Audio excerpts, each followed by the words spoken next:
And coming up at 6 tonight, Jen will take a closer look at how local departments feel about the body camera funding that was proposed here. And the question now is, should the Attorney General have this kind of power? We've heard the concerns of Sheriff Apple and the DA saying that Schneiderman is encroaching on their territory. Also, is this likely to happen? Joining us now to give us the buzz from the Capitol on all this, our political analyst, New York Post political columnist, Fred Dicker, joining us from Albany and back from vacation. Good to have you with us, Fred. Thank you. This is an interesting debate that they're having here. First of all, what is the buzz on the Capitol? What are people saying about this? Is this likely to happen? Is it a good idea, bad idea? Well, this is obviously a national debate. Eric Garner and Michael Brown, I mean, it's really taken hold in New York, and it's mainly a New York City issue right now for obvious reasons. And these Senate Democrats who made these proposals today are largely from New York City, and they represent the city attitude. What's being said at the Capitol, and it's being said to some degree publicly, is that the Senate Republicans who are going to control the Senate come January with a clear majority are not going to go for any proposals that the police unions oppose, that they believe really weakens the police's hand against those who are frequent police critics.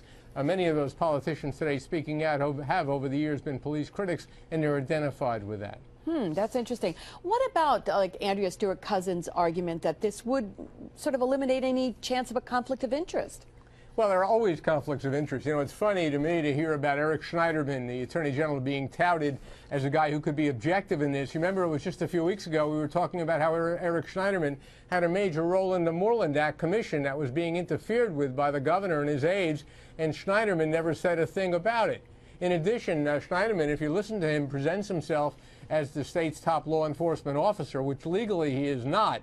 But he does have a lot of law enforcement responsibilities and has a whole corps of the state police working for him at the Organized Crime Task Force. So he has his contacts with police as well.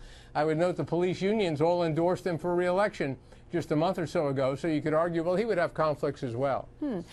You say that this may not pass, but one would assume that there would be some kind of change coming out of recent events. Have you got any sense of what they may do?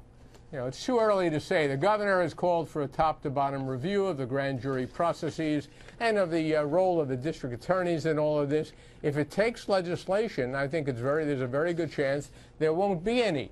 I mean, if the system ain't broke, don't fix it, is the line you hear, because you have one outlier terrible case in the Eric Garner situation doesn't mean the whole system is broken. Just today, Liz, New York City put out some figures showing that the number of civilians killed by police is at a 10-year low. So it's not as if there's a dramatic sense of a growing problem that has to be addressed. All right, I know you'll keep your ear to the ground for us on that one. Thank you very much.